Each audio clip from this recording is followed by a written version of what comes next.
बस वो टीचर्स और पेरेंट्स थे कहीं जिन्होंने सही रास्ता दिखाया कि ये आपका रास्ता है, आपको इस पे चलना है। तो ऐसा भी कुछ नहीं है, यानी एनडीए की बात करी जाए तो बस आपको जी तोड़ मेहनत करनी है। और कहा जाता है ना कि एक फौजी आई विल ट्राई नहीं बोलता कभी भी, मुझे करना है तो मुझे करना है। अब उसमें बस ये नहीं सोचना होता हमें कि कैसे होगा, ये बहुत ज़्यादा है। बस अगर आपको जिम्मेदारियां अपने कंधों पे रखनी है तो एक्सक्यूजेस ढूंढने की ज़रूरत नहीं है, बस फिर जम के लग जाओ, बिल्कुल पानी बना दो चीज़ें। बस अपने रिसोर्सेज कम रखो और वही कहा जाए, जैसे ब्रूस ली कहता है ना कि यानी एक 50 दाव जानने से अच्छा एक दाव को 50 बार तैयार अच्छे से करो। करना। मतलब कहना नहीं चाहिए पर इस टाइम यार रैंक का ये सब भी बहुत चलता है, तो तुमको ऑफर नहीं आया? सर मैं यही बोलूँगा कि अगर अगर जाओ बाबू पैसा ले जाओ। सर अगर आप यानी सही में अपने मन से डेडिकेटेड हो ना, आपकी कमिटमेंट है किसी को, तो आप कभी भी पैसे, और ये तो बहुत छोटी चीज़ है, यानी मुझे कि यानी आईआईटी बॉम्बे है, आईआईटी दिल्ली है, या आपको सर एक जॉब तो दे देंगे, पर आर्मी आपको एक पूरी रियल लाइफ देता है। मोबाइल फ़ोन, गर्लफ्रेंड, ये सारी कहानियों से कैसे दूर रहे? ऐसी कोई चीज़ है जो आपको अपने माँ बाप से छुपानी पड़ रही है, आपको शर्मिंदगी हो रही है, तो समझ लो कहीं। हेलो बच्चों, क्या हाल चाल? बढ़िया एकदम। तो भाई आज हमारे साथ अनुराग आया हुआ है और अनुराग ने ऑल इंडिया रैंक 1 लाया है एनडीए एग्ज़ाम के अंदर इस साल। और हम लोग को बहुत प्राउड है अनुराग पे। और अनुराग से आज सुबह ही मेरी वीडियो कॉल पे बात हुई, उसके बाद आज शाम में रात के 9 बज रहे हैं बल्कि, और अनुराग मेरे सामने बैठे हैं और पूरी तरह से ऑफिसर की तरह तैयार होकर बैठा है एकदम ये, और बड़ा स्मार्ट लग रहा है भाई, मतलब एकदम प्रॉपर फॉर्मल शू, फॉर्मल पैंट, टाई वाई लगा के। तो अनुराग से कुछ बातचीत करते हैं हम लोग। सो अनुराग भाई, सबसे पहले बहुत बहुत बहुत बधाई हो बेटा। Thank you so much sir. AIR 1, मतलब हमेशा ड्रीम होता है किसी का भी कि ऑल इंडिया रैंक 1 आए, और एनडीए जैसे सबसे प्रेस्टिजियस एग्जाम में, सबसे प्राउड एग्जाम में रैंक 1 लाए। अपनी जर्नी बताओ और कब डिसाइड किया कि आर्म फोर्सेस में जाना है? पहले तो ये बताओ कि कब पता चला AIR 1 आई, कैसे पता चला? सबसे पहले तो ये बताओ AIR 1 कब पता चला एग्जैक्टली? सर एक्चुअली जब मेरिट लिस्ट आ गई थी तो मुझे पता नहीं था कि मेरिट लिस्ट आई हुई है, या फिर यानी मुझे ये पता था कि मेरिट लिस्ट आने वाली है। बट फिर उसके बाद मेरे दोस्त का फोन आया कि अरे चेक कर मेरिट लिस्ट, शायद तेरा AIR 1 है। कब? तो कल शाम को? हाँ, कल शाम को 7:30 बजे के आसपास की बात होगी। और तो रिजल्ट कब आया है? सर रिजल्ट सर शाम के टाइम ही आई थी ठीक है। Merit list. तो बस फिर उसके बाद मैंने चेक करा मेरिट लिस्ट और बताया पापा को, तो बस एक सेकंड, थोड़े से सेकंड के लिए तो बिल्कुल पैरों के नीचे से जमीन हट सी गई थी कि भाई लग ही नहीं रहा था सर, यानी एक्सपेक्टेड नहीं था मुझे। फिर चेक नहीं किया तुमने? सर फिर चेक करा और फिर मेरिट लिस्ट जब देखी और अरे सबसे ऊपर नाम है, तब थोड़ा लगा कि हाँ। 2-3 बार स्क्रॉल नहीं किया? सिर्फ 2-3 बार स्क्रॉल भी करा मेरे साथ भी कुछ और तो है, नहीं पक्का खोल है भाई लिया ये। है, कुछ और तो नहीं खोल लिया है। तो फिर उसके बाद लगा था कि हाँ चलो हो गया है। तो फिर पापा बहुत ज़्यादा खुश हो गए थे जैसे ही मैंने बताया। और फिर सर कुछ टाइम के लिए तो बिल्कुल सारी चीज़ें ब्लैकआउट सा हो गया था कि हो भी गया है, AIR 1 आ भी गई है या नहीं है। कुछ टाइम के लिए तो पता ही नहीं रहता ना कि AIR 1 आ गई है। हाँ, इतना बड़ा सपना जब पूरा होता है ना तो एक पल के लिए भरोसा नहीं होता दुनिया के ऊपर। हाँ सर ये हो गया। बिल्कुल सर फिर उसके बाद फिर पूरी जर्नी की बात करूं मैं, यानी मैंने कैसे स्टार्टिंग करी, तो सर कहीं ना कहीं सर चाइल्डहुड से ही था मेरे दिमाग में कि आर्म्ड फोर्सेस ज्वाइन करना है। बट हाँ, तब इतनी इंक्लाइनेशन नहीं थी कि एनडीए चैनल के थ्रू जाना है या फिर CDS चैनल के थ्रू जाना है। बस तब ये था, वो जैसे बच्चों को हो जाता है ना कि हाँ फौज में जाना है मुझे, तो बस वही चीज़ें थी। फिर सर धीरे धीरे जैसे 6, 7, 8 था ही, तब थोड़ा सा पता लगने लगा चीज़ों का कि हाँ PCM स्ट्रीम लेनी पड़ती है एनडीए के लिए, और कुछ ऐसे ऐसे पेपर होते हैं, यूपीएससी रिटर्न कंडक्ट करवाता है।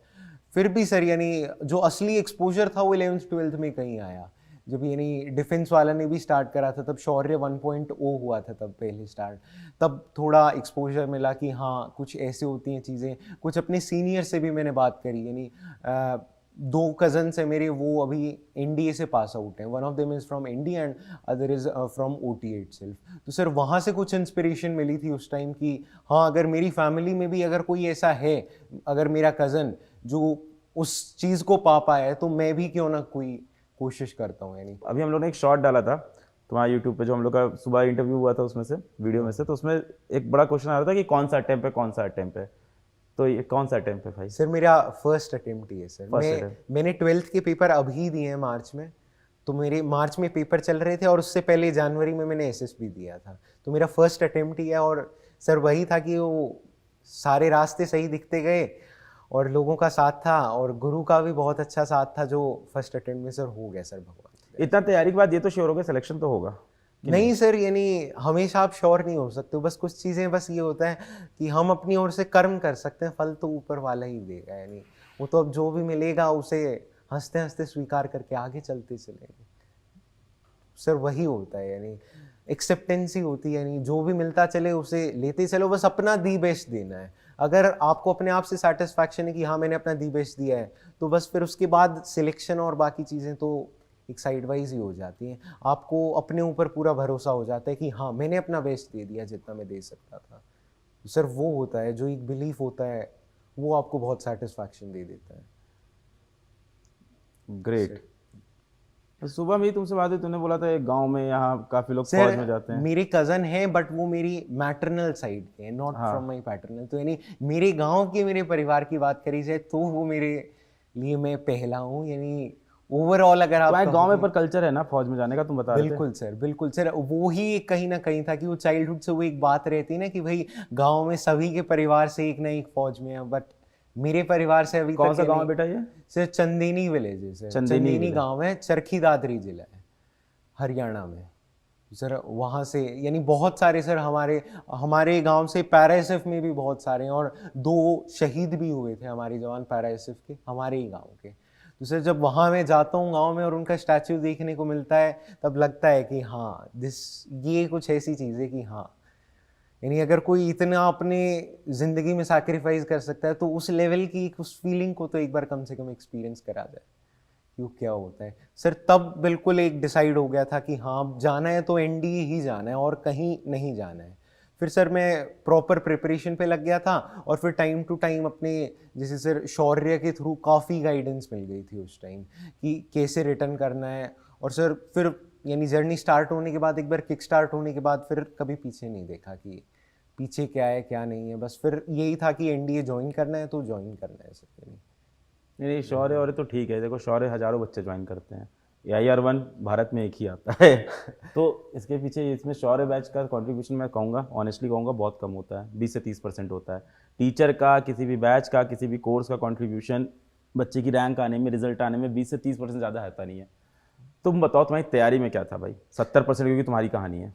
सर एक्चुअली क्या होता है कि हमें आज अ पेपर, यानी अगर एनडीए रिटर्न की बात करी जाए तो यूपीएससी कंडक्ट करवा रहा है, तो अब सीधी सी बात है कि उसका सिलेबस वास्ट होगा। It is not like JEE जहाँ आपके पास चीज़ें बहुत कंस्ट्रेंड होती हैं कि ठीक है बस यही चैप्टर है। अब उसमें एनडीए के रिटर्न में आप एक्सपेक्ट नहीं कर सकते हो, यानी जीईटी का पोर्शन तो कहीं से भी आ सकता है। तो उस टाइम होता है कि आपको राइट गाइडेंस कैसे मिल जाए। अगर वो राइट गाइडेंस वाले देने वाले आपके टीचर्स आपके पास हैं तो आप टारगेटेड प्रिपरेशन कर पाते हो, और वो टारगेटेड प्रिपरेशन ही स्कोर बनाता है फिर, क्योंकि असली स्कोर वही बन पाता है कि कौन कितना पढ़ रहा है और कितना टू द पॉइंट पढ़ रहा है, क्योंकि बहुत ज़्यादा वास्ट है। जीईटी तो हद से ज़्यादा वास्ट है, तो आप चाह के भी पूरा नहीं कवर कर सकते, पर अगर उतना कवर कर लो जितना चाहिए पेपर के लिए तो फिर स्कोर बनाना कोई मुश्किल काम नहीं है। फिर सर उसके बाद यही होता है कि आपकी डेडिकेशन कितना पढ़ो तुम्हें कैसे समझ में आता था? ये बैच से समझ में आता था कि और कहीं से कंटेंट निकाल रखा था? सर यही एक चीज थी जो टीचर सही से गाइड कर पाता है, जिन्हें एक्सपीरियंस होता है कितना पढ़ना है बता देते थे। बिल्कुल, कि इतना ही पढ़ना है, इससे आगे नहीं है, नहीं अभी जरूरत नहीं है, एटलीस्ट एनडीए रिटर्न के लिए तो नहीं। पर ये चीज सारे सब्जेक्ट के लिए नहीं है। नहीं सर, क्या होता है ओवर पीरियड ऑफ टाइम जब हम पीछे के यानी टीचर्स जो होते हैं अच्छे टीचर्स, वो एनालाइज कर लेते हैं कि कितना कौन से एरिया से कितना आ रहा है, तो उस हिसाब से आइडिया लगा लेते हैं कि यूपीएससी कहाँ तक अपनी पहुंच रखेगा। तो अगर आपको वो पता लग जाता है कि हाँ इससे आगे यूपीएससी नहीं पूछ रहा है, तो बस इससे पीछे वाले पॉइंट तक सब कुछ कवर कर दो जितना आप कर सकते हो। फिर उसमें अब आपकी डेडिकेशन मायने रखती है कि आप लगातार करते रहो। जैसे सर करंट अफेयर्स थे, करंट अफेयर्स बहुत वास्ट होता है, यानी उसमें हम एक्सपेक्ट नहीं कर सकते कि सवाल लग जाएंगे, पर आसिम सर के सर 10 में से 8 सवाल लग गए थे, तो यानी तब लगा था कि भाई अब इससे ज़्यादा क्या ही होगा। यानी करंट अफेयर्स में से 10 में से 8 सवाल लग गए, बिल्कुल सेट बैठ के जो हमने पढ़ा था करंट अफेयर्स है। हाँ सर बिल्कुल, तो सर उससे आगे तो क्या ही होगा, यानी इससे ज़्यादा सही गाइडेंस तो हजारों बच्चा रिवाइज करके गया होगा, कर तो तुम ही सही पाए ना। सर वो बस यही है कि at the end of the day आप बस इतने मेच्योर होने चाहिए कि आप सोच सको कि हाँ मैं अपने लिए। बाकी 2 कर पाए कि नहीं? ये सर 10 में से 8 सही लग गए, बाकी 2 कर सर पाए? 2 वो नहीं हो पाए क्योंकि सर वो यानी थोड़ा आउट ऑफ द बॉक्स थे बिल्कुल, और वो यूपीएससी का होता ही है, यानी यूपीएससी एक ऐसा पेपर नहीं होता ना जहाँ आप 900 में से 900 2 कर लेते रैंक थोड़ी अच्छी आ जाती। सिर्फ कैसा लगता है ऐसा देख के? सर लगता है सर प्राउड फीलिंग तो आती है कि हाँ मेरे टीचर्स का, मेरे पेरेंट्स की बहुत ज़्यादा यानी कहीं ना कहीं हार्ड वर्क है। मैं तो उसका कुछ छोटा सा पार्ट ही हूँ, यानी मैं तो बस एक कहा जा सकता है कि जिस साइड मुझे बोला गया मैं उस साइड चलने को रेडी हो गया था। बस वो टीचर्स और पेरेंट्स थे कहीं जिन्होंने सही रास्ता दिखाया कि ये आपका रास्ता है, आपको इस पे चलना है। बस मैं तो एक दौड़ने वाला था, मुझे मोटिवेट करने वाले तो मेरे टीचर्स ही थे सर, जिन्होंने सही दिशा दिखाई कि आप इस दिशा में चलोगे तो मंजिल ज़रूर हासिल होगी। और सर गुरु के साथ जो सफ़र होता है उससे सुहाना कोई सफ़र ही नहीं होता है, क्योंकि जब आपको पता होता है कि आपकी केयर करने वाला या आपके लिए इतना जो कोई कंसर्न्ड बैठा हुआ है, जो आपके लिए रात के 2-2 बजे तक वीडियो बनाता है, तो सर फिर लगता है कि कोई 2 इतना बजे कर तक कौन रहा है। पढ़ा रहा था? यूट्यूब पे सर क्लास चल रही बिल्कुल थी? सर, जब हमारा रिवीजन टाइम चल रहा था शक्ति का लास्ट में, तो सर तो यानी शक्ति से भी पढ़, शक्ति तो शक्ति बिल्कुल, तो हाँ सर free है। वो रिवीजन के लिए, क्योंकि at the end of the day आप यूपीएससी जैसे पेपर के लिए रिवाइज नहीं करोगे तो आप नहीं सक्सेस पा पाओ, क्योंकि बहुत वास्ट चीज़ें हैं और अगर आपकी मेमोरी में वो चीज़ें रिटेन नहीं है तो उसका कोई फायदा नहीं है। तो अपने नोट से रिवाइज नहीं करते थे, फिर से लेक्चर देखते थे शक्ति के? सर उसका ये था कि वहाँ भी आपके पास बहुत कंसाइज चीज़ें होती थी, तो क्या होता था अपने जो प्रीवियस नोट्स जो शौर्या के बनाए थे उन्हें भी साथ लेके बैठ जाओ और शक्ति में जो होता चल रहा है उससे रिवाइज करते चलो, तो उसका बहुत ज़्यादा यानी एडेड एडवांटेज होती है। ना ही आपको लिखने में टाइम वेस्ट होगा और आप यानी अगर आपकी स्पीड अच्छी है तो आप 2 की स्पीड पे जल्दी जल्दी चीज़ें कवर करते चलो, तो उससे रिविजन एक अच्छा हो जाता है। और वही है कि जब एक गुरु साथ में बैठ के पढ़ाता है तो वो एक अलग ही लर्निंग एक्सपीरियंस होता है सर। हाँ मतलब 2 बजे तक कोई पढ़ा रहा है तो अंदर से भी आता है यार। हाँ सर कि हाँ, अगर हाँ, कोई आ जाता है वो कि बिल्कुल करना यानी कोई चाहिए। इतना कर रहा है तो हम क्यों ना एक कदम और भी आगे चल के उनके लिए कुछ करके दिखाएं। सर वही होता है जो असली मोटिवेशन फैक्टर होता है सर। तो सुबह मेरी बात हुई थी अनुराग से, तो उसने बताया था कि इसकी मम्मी मैथ्स की टीचर है Yes, sir। और दादाजी प्रिंसिपल दादाजी है। प्रिंसिपल हैं गवर्नमेंट स्कूल के। तो घर में पढ़ाई लिखाई का माहौल और डिसिप्लिन का माहौल रहा है। हाँ सर, है ना? बिल्कुल सर, बिल्कुल सर। और पिताजी क्या करते हैं? सॉरी मैं वो सर पिताजी अकाउंटेंट हैं। अकाउंटेंट मानी सर। एक्चुअली टीचर वाला मुझे ज़्यादा याद रहता है ना।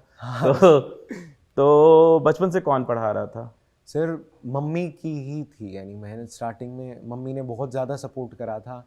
यानी मैं मानता हूँ कि शायद एनडीए में मेरी मैथ्स अगर बहुत अच्छी हो पाई तो वो शायद मम्मी का ही बहुत सपोर्ट था इनिशियल डेज में, कि मेरी कैलकुलेशन स्पीड तेज़ करना। सुन लो भैया, लोग बोलते हैं लड़कियों की मैथ्स कमजोर होती है, लो बैठा है यहाँ एग्जाम्पल।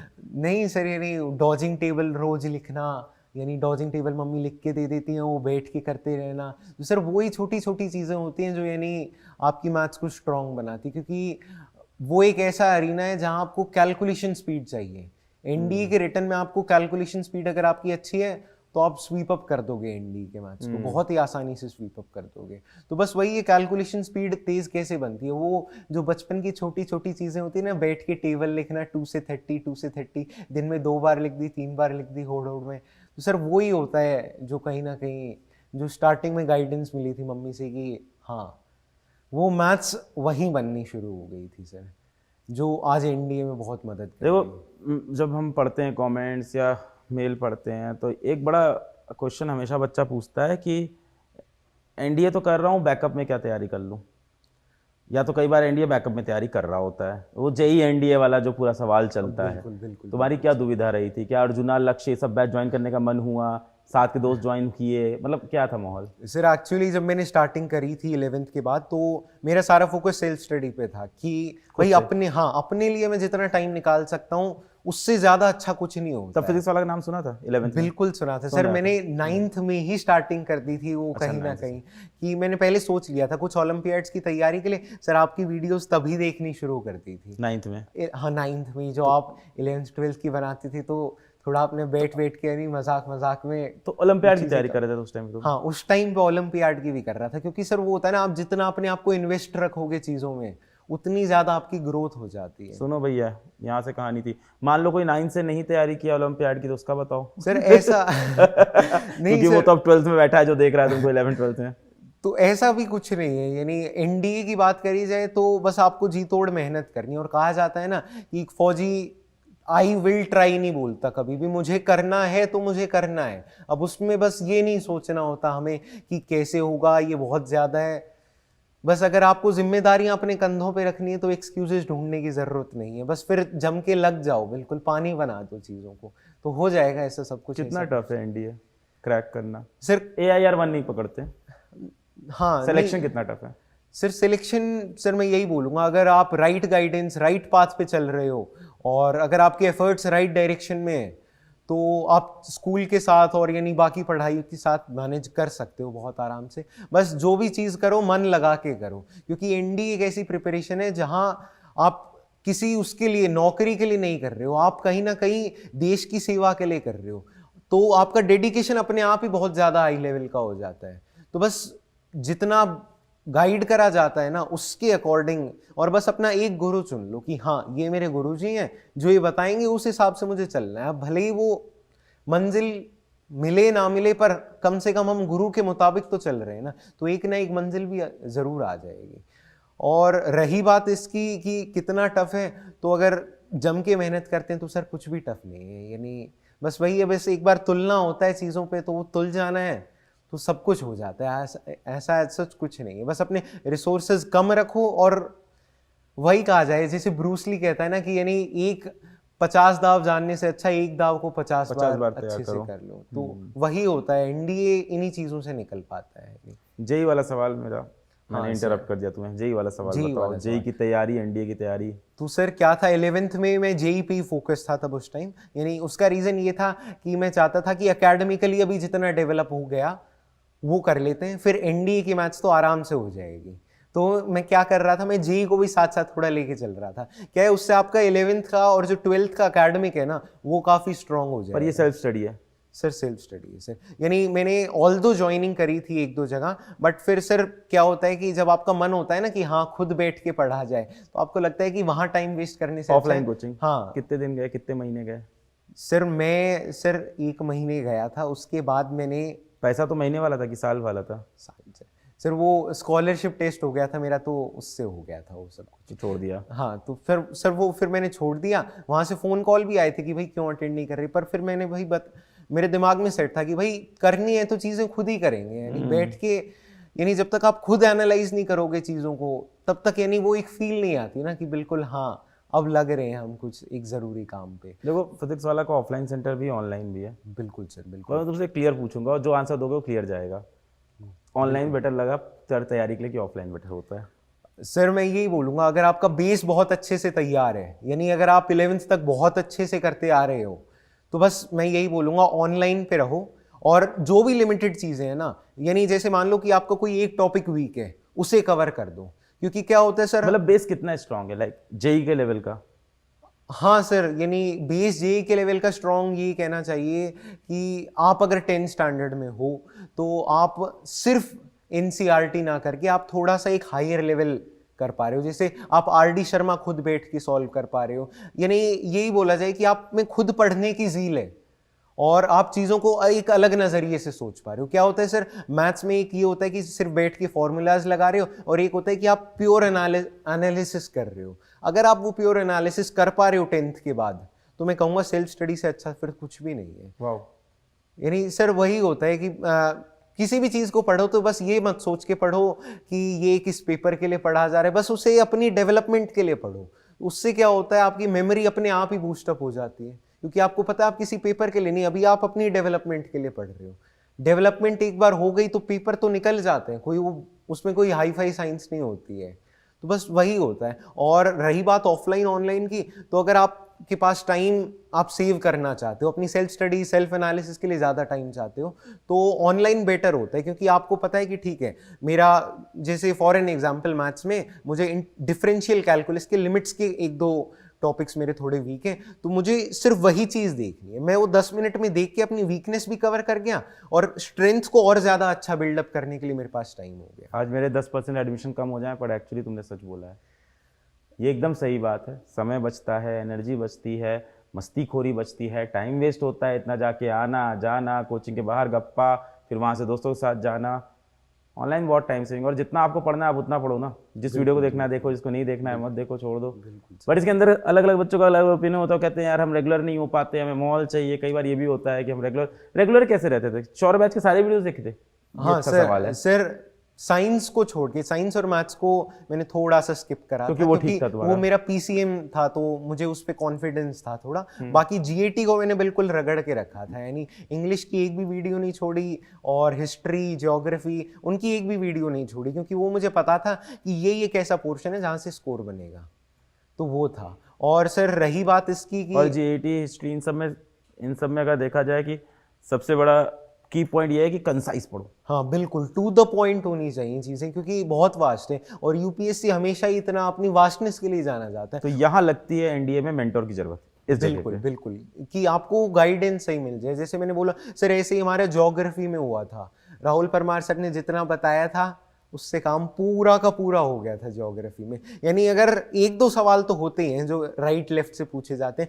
उसमें भी अगर आप थोड़े अपना कॉमन सेंस का यूज करो ना, जो आपने इतनी जीके कवर करी है, तो सारी चीजें हो जाती है। यानी क्या होता है कि सारी चीजें भी फैक्चुअल नहीं होती हैं, सारे फैक्ट्स तो आप याद भी नहीं कर सकते, बट अगर आपकी वो मेंटल डेवलपमेंट हो जाती है, आप चीजों को उस नजरिए से सोच पा रहे हो, तो जीके के सवाल भी धीरे धीरे होने लग जाते हैं, कुछ कॉमन सेंस से, कुछ ऑब्वियसली आपको जो राइट गाइडेंस मिली है उसकी एडवांटेज से। सर वही होता है, यानी जो मेन मोटिवेटिंग फैक्टर होता है। और रिजल्ट आने के बाद पहली बार पीडब्ल्यू से कैसे कनेक्ट हुए रिजल्ट आने के बाद? सर एक्चुअली मैं जब एसएसबी मेरा रिकमेंड हो गया था तो मैंने कोशिश करी थी कि मैं कांटेक्ट करूं, पर फिर तब मेरे पास कोई कांटेक्ट नंबर नहीं था। और अभी मेरिट लिस्ट आने के बाद भी मैंने कोशिश करी थी कि मैं कस्टमर केयर पे कांटेक्ट करने की कोशिश। क्या बोला कस्टमर केयर पे? सर वो सर ऑटोमेटेड कॉल थी, तो उस पे उन्होंने बोल दिया था कि will soon contact you on your text. तो सर जैसे कॉल किया, हाँ उधर से कॉल रिस्पांस हुआ, फिर सर उसके बाद फिर यानी वो कुछ ऑप्शंस आते हैं, तो ऑप्शन चूज करने के बाद वो कॉल अपने आप ही खत्म हो गई। तो मुझे लगा कोई बात नहीं, भगवान पहुंचा देगा मेरा संदेश अलग सर तक। एक ही बच्चा है जो AR1 लाने के बाद हम लोग को दूर रहा था कि हम लोग कहाँ हैं। और मतलब कहना नहीं चाहिए, पर इस टाइम यार रैंक का ये सब भी बहुत चलता है, तो तुमको ऑफर नहीं आया? सर मैं यही बोलूंगा कि अगर जाओ बाबू पैसा ले जाओ। सर अगर आप यानी सही में अपने मन से डेडिकेटेड हो ना, आपकी कमिटमेंट है किसी को, तो आप कभी भी पैसे, और ये तो बहुत छोटी चीज है, यानी जिस पेपर के लिए हम लड़ रहे हैं वहां पैसे थोड़ी ना देखे जाते हैं। यानी आप फौज में जाने की सोच रहे हो तो आप कुछ पैसों के लिए थोड़ी ना ये हो जाओगे कि आप बहुत अच्छे थे, आप बहुत अच्छे थे। यानी आप एक पूरा डेडिकेटेड हो। अगर आप नेशन के लिए इतनी डेडिकेशन रखते हो तो अपने गुरु के लिए भी उतनी डेडिकेशन होती है। सर वैल्यूज बहुत हाई है तुम्हारी। सर वो यानी आर्म्ड फोर्सेस की जब आप प्रिपरेशन करना शुरू करते हो तो ऑब्वियसली सर वो आप मैच्योर होते चलते हो, आपका पर्सपेक्टिव बहुत मैच्योर हो जाता है, तो वैल्यूज तो अपने आप डेवलप होनी शुरू हो जाती हैं। सर वो कैसे? सब्जेक्ट से या सोच से? सर वो सोच ही होती है, जब आप इस लेवल पे सोचने लग जाते हो कि हाँ मुझे आगे चल के 40 लोगों को एक एम्बुश में लीड करना है, या फिर मुझे अपने आप को नहीं, मुझे तो पूरे एक ग्रुप को संभालना है, तो इंसान की सेंस ऑफ रिस्पॉन्सिबिलिटी बढ़ जाती है। तब वो चीज़ें अपने आप ओके होने लग जाती हैं, वो अपने आप ऑनेस्ट भी बनना स्टार्ट हो जाता है। फिर उसमें एक मेच्योर इंसान भी बिल्डअप होना शुरू हो जाता है कि आप 17 की एज में एक 25 की एज के आदमी की तरह सोच सको कि हाँ मुझे अपना टाइम यहाँ वेस्ट नहीं करना, अभी मेरी प्रायोरिटी ये है तो मुझे यही काम करना है। आज मैं इतना काम लेके चला हूँ तो मुझे इतना काम करना है, मेरी कमिटमेंट इतनी है तो मुझे वो कवर करनी है। नहीं तो सर वो मैच्योर पर्सपेक्टिव ऑब्वियसली बन जाता है, क्योंकि आप एक ऐसी चीज़ की तैयारी कर रहे हो जहाँ आप लीडर बनने की कोशिश कर रहे हो, आप कोई कॉर्पोरेट जॉब नहीं करना चाह रहे, आप एक एज अ लीडर उभरना चाह रहे हो, आप 40 पीपल को लीड करना चाह रहे हो, आप एक ग्रुप को लीड करना चाह रहे हो।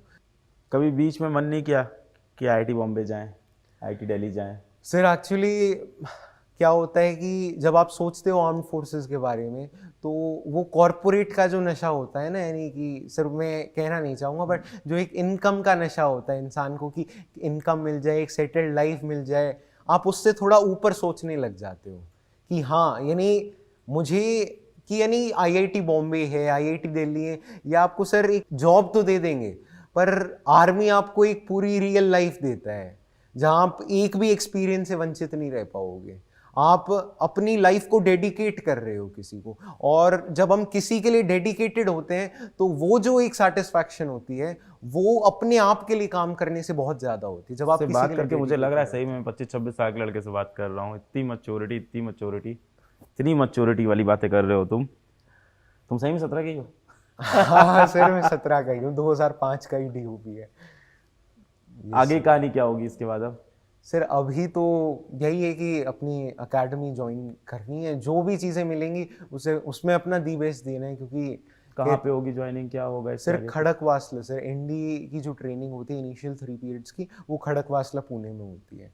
तो बस वही ज्वाइनिंग, उसकी ज्वाइनिंग लेटर्स आएंगे तो वहाँ ज्वाइन करके अपना दी बेस्ट वहाँ फिर देना है, क्योंकि कहते हैं कि आर्म्ड फोर्सेस में कोई स्टार्टिंग नहीं होती, कोई एंडिंग नहीं होती है। कितने पीरियड की ट्रेनिंग होगी अब ये? सर ये 3 इयर्स की ट्रेनिंग होती है एट एनडी, और फिर 1 साल आपकी स्पेशलाइज्ड ट्रेनिंग होती है जो आपकी आम होती है उसकी एकेडमी में, जैसे आर्मी के लिए इंडियन मिलिट्री एकेडमी होती है। तो सर तो हम लोग तुमको फिर से बुलाएंगे ट्रेनिंग के बीच में या ट्रेनिंग के मिड में, सर ट्रेनिंग एक्सपीरियंस बताने के लिए। हाँ अलाउड सर, होता सर। होगा कि नहीं होता वहाँ सर शेयर कोई करना? सर ऐसा कुछ नहीं होना चाहिए, बट हाँ यानी मैं एक्सपीरियंस तो शेयर कर ही सकता हूँ सर। ऐसा सच अभी तक मुझे यू कुछ शुड नहीं- शेयर। हाँ यस सर। अगर हम लोग नहीं बुलाते अपना यूट्यूब चैनल बना के प्लीज शेयर करना ये सारे नहीं नहीं एक्सपीरियंस। सर, जरूर ये नहीं सर, शेयर करना तो नहीं, क्योंकि हम लोग का एक पेड प्लेटफॉर्म भी है तो वो भी एक चीज़ जुड़ी होती है साथ में, हमेशा एकदम ओपनली बोल रहे हैं। तो अपना यूट्यूब चैनल बना के शेयर जरूर करना कि एक्सपीरियंस कैसा, क्योंकि बहुत से बच्चे जो तुम्हें आज सुन रहे हैं वो अब जानना चाहेंगे यार क्या होता है, कैसे होती है। बहुत से एस्पिरेंट होगा, बहुत सा बच्चा होगा जो 9th क्लास में वीडियो देख रहा होगा, जो अभी सही में 9th क्लास बैठ के जेईई या ओलंपियाड की तैयारी कर रहा होगा तुम्हारी तरह, पुराने वीडियो देख के कहीं से इधर उधर से, बिल्कुल सर। और फिर उसका ओपिनियन चेंज होगा तो वो सोचेगा कि भैया की लाइफ कैसी है, ट्रेनिंग कैसा है, भैया की बॉडी बन गई और ज़्यादा कि नहीं। एक चीज़ तुमने मेरे को सुबह और बताई थी जो इस वीडियो में आनी चाहिए, कि तुम सुबह 4 बजे उठते, कभी कभी मिस भी होता है, ये भी बता रहे थे। ये कल्चर कब से? सर ये कल्चर सर एक्चुअली ये 6th क्लास से कहीं ना कहीं डेवलप होना शुरू हो गया था। किसने सिखाया? सर वो घर पे जब माहौल देखना स्टार्ट करते हैं ना, जब हमें लगता है कि हाँ भाई हमारे फादर वो चीज़ कर रहे हैं, तो वो नेचुरली आपको लगता है कि हाँ भाई अब तो हमें भी करना है, और हमें तो शायद इससे आगे जाना है। वो कहते हैं ना कि सर एक फादर ही आपको असली मोटिवेट करता है, असली रूप में एक फादर ही होता है जो चाहता है कि आप उनसे भी आगे जा सको। तो सर वो एक मोटिवेशन था, और फिर सर कुछ एक डिसिप्लिन होता है। आप जब धीरे धीरे एक डिसिप्लिन्ड लाइफ में ढलना शुरू करते हो तो चीज़ें अपने आप आपको लुभाने लग जाती हैं कि हाँ 4 बजे उठना है, मुझे रेस के लिए जाना है 5 किलोमीटर, तो मुझे रेस के लिए 5 किलोमीटर जाना ही है। फिर उसमें कब से जा रहे हो? सर ये सर 5 साल हो गए हैं सर अब तो। 5 साल? Yes sir.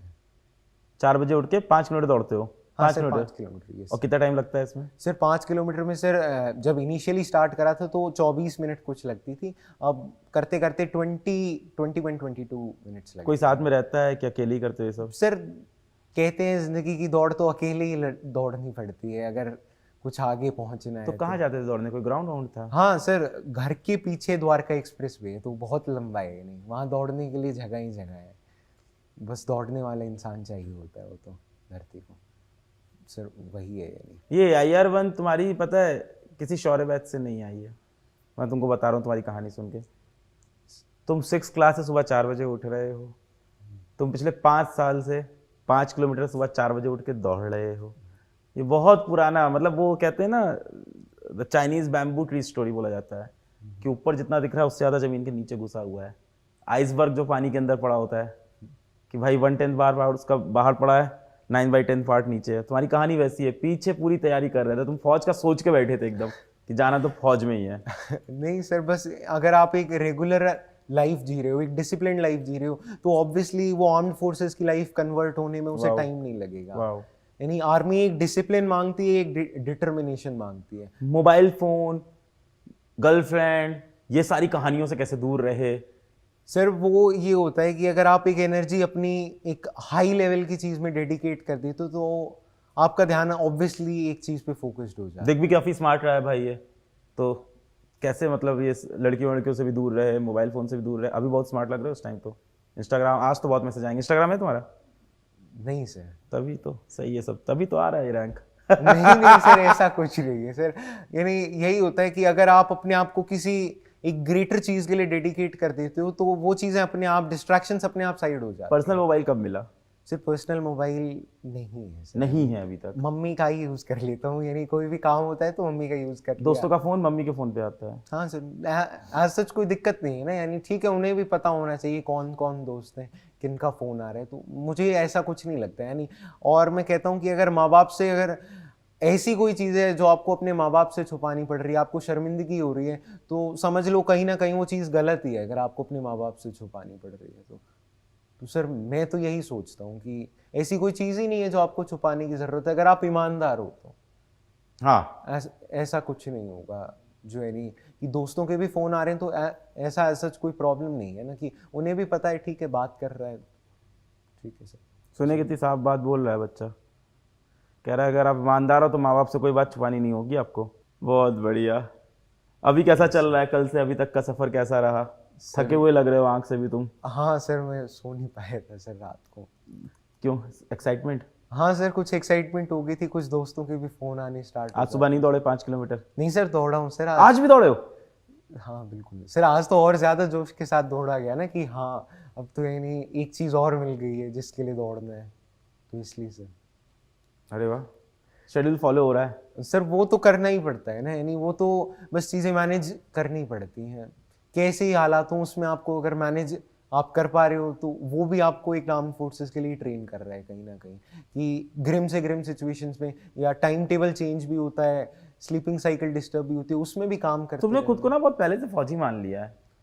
तुम अपने हेयर कट देखो, अपना ड्रेसिंग सेंस देखो, अपना एटीट्यूड देखो, एकदम फौजी वाला एटीट्यूड तुम्हारे अंदर ऑलरेडी है। ऑफ कोर्स मुझे ये भी पता है कि ये कहना अभी जल्दबाजी होगी, क्योंकि बहुत ज़्यादा तुम अंदर जाके सीखोगे। अभी शायद हम लोग कुछ भी नहीं पता है फौज के बारे में ऑनेस्टली, अभी अंदर जाके तुम बहुत कुछ सीखोगे, पर फिर भी तुमने काफ़ी पहले से बाल वाल भी कटाए, तुम अंदर से तैयार हो गए हो पूरी तरह से।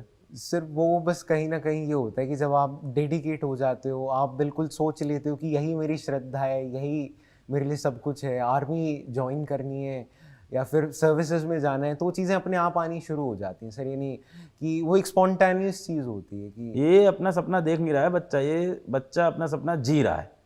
हाँ सर, यानी हेयर स्टाइल देखो, इसका ड्रेसिंग सेंस देखो, कॉन्फिडेंस देखो, इसकी बातें देखो, इसकी लाइफ देखो, ये अपना सपना जी रहा है पिछले 5 साल से। बहुत बढ़िया, मतलब देख के बड़ी खुशी हो रही है, इतना डिसिप्लिन और इतना, मतलब हमारा यूथ इस तरह का भी हो सकता है, ये देख के बड़ी खुशी हो रही है। बाकी यूथ तो क्योंकि रील देख रहा है अभी। नहीं नहीं सर, ऐसा कुछ नहीं है सर, नहीं बस यानी जो अपना टाइम दो अपनी चीज़ों को, उसमें पूरी डेडिकेशन, यानी उसमें पूरा फोकस रखो। जब काम कर रहे हो तो उस टाइम आपका पूरा फोकस होना चाहिए, यानी दौड़ रहे हो तो बस दौड़ना ही है, फिर और कुछ नहीं चलाना दिमाग में। और जब मैथ्स के सवाल कर रहे हो तो मैथ्स के सवाल ही चलने चाहिए दिमाग में, तो सब कुछ मैनेज हो जाता है फिर उसके साथ, तो यानी। बहुत बढ़िया। तो भाई हम लोग के साथ अनुराग, ऑल इंडिया रैंक 1 एनडीए, और हमारे लिए बहुत बहुत बहुत प्राउड की बात AIR 1। और अब अनुराग इसके बाद ट्रेनिंग के लिए जाएंगे, और पिछले 2 दिन से अनुराग बहुत बिजी हैं, और अनुराग के लिए हम लोग एक छोटा सा गिफ्ट भी लेके आए हैं। देखो मिठाई भी लाए हैं तुम्हारे लिए, बहुत बढ़िया। क्या बात है, खा लूं? अच्छा नहीं, खिलानी है, सॉरी।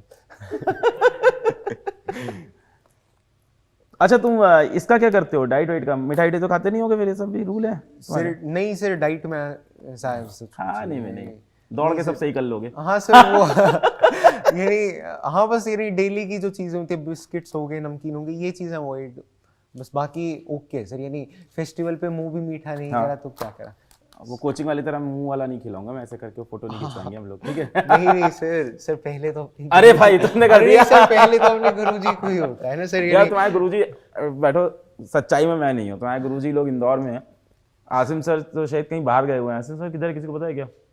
झांसी में गए हुए हैं। सब लोग यहाँ है नहीं, मतलब उनसे हम लोग चाहते थे, हम तो चाहते थे वही लोग आपसे मिले। राहुल परमार सर लोग, मुक्तक सिंह राठौर सर, इन लोग सब वहाँ पे इस टाइम इंदौर में। नहीं सर, तुमने खिला दिया तो thank you so much sir. मिठाई अच्छी है। ये एक छोटा सा गिफ्ट भी लाए हैं,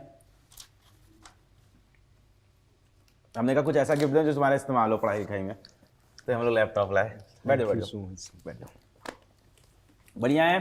तो अनुराग को यार आप लोग ने सुना, और आप लोग को एक्चुअली समझ में आया होगा कि ये कोई 4 दिन की कहानी नहीं थी, ये 5 साल की कहानी थी, डिटर्मिनेशन की कहानी थी, बहुत सारे सवालों का इसने जवाब दिया।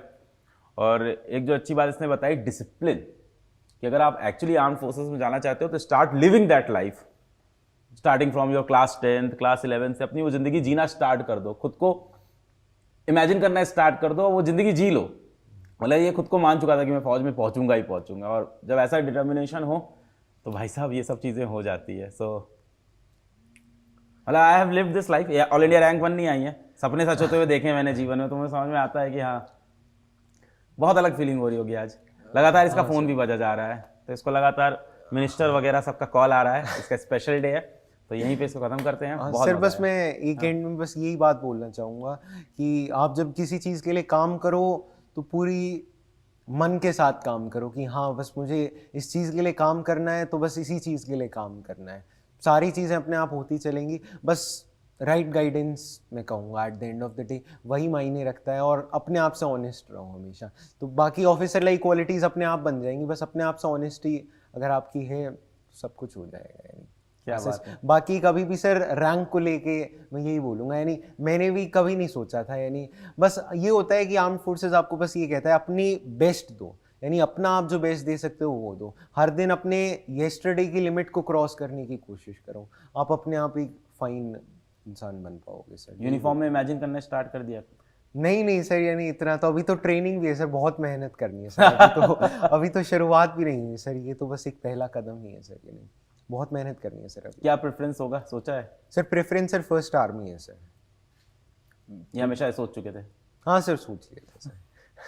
सर कुछ सर इंस्पिरेशन भी थी, यानी वही है ना, जब आप पढ़ते हो कुछ लोगों के बारे में, जैसे कैप्टन विक्रम बत्रा सर के बारे में देखा, बाकी मेजर संदीप उन्नी कृष्णन सर के बारे में देखा सर, अभी पीछे मूवी भी आई थी, तो सर वो चीज़ें भी होती हैं जो कहीं ना कहीं आपको दिखाती हैं कि भाई कोई अपनी लाइफ को इतना सैक्रिफाइस कर सकता है, इतना सैक्रिफाइस कर सकता है, तो मैं कहीं एक सर्विस के लिए भी रेडी नहीं हो सकता हूँ? मैं क्या एक कॉरपोरेट से आगे नहीं सोच सकता हूँ अपनी लाइफ में कि हाँ मुझे अपने देश के लिए कुछ करना है, मुझे अपने देश के लिए एक सर्विस देनी है? तो सर वो एक होती है जो आपको एक असली मोटिवेटिंग फैक्टर होता है सर की, यानी वो कर सकते हैं तो उनके लिए, यानी उतना ना ही हो पाए, उतना हो पाए ना हो पाए वो तो पता नहीं, पर उसका एक कुछ कतरा तो हम अपनी ओर से दे सकते हैं। तो सर उनसे बहुत अच्छा लगा अनुराग, बहुत ही मैच्योरिटी वाली बातें तुमने की, और जब ये सुनेगा, ये सारी बातें सुनेगा, वो बच्चा मोटिवेट हो जाएगा। बच्चा क्या, इसमें ये सुन के तो मेरे ख्याल से मेरी उम्र के लोग भी मोटिवेट हो जाएंगे। बहुत बढ़िया लगा तुमसे बात करके यार, फिर से मिलेंगे जब ट्रेनिंग करके थोड़ी सी आओगे तुम। यस बिल्कुल ठीक है sir, Anurag, okay, thank you sir. अरे थैंक यू।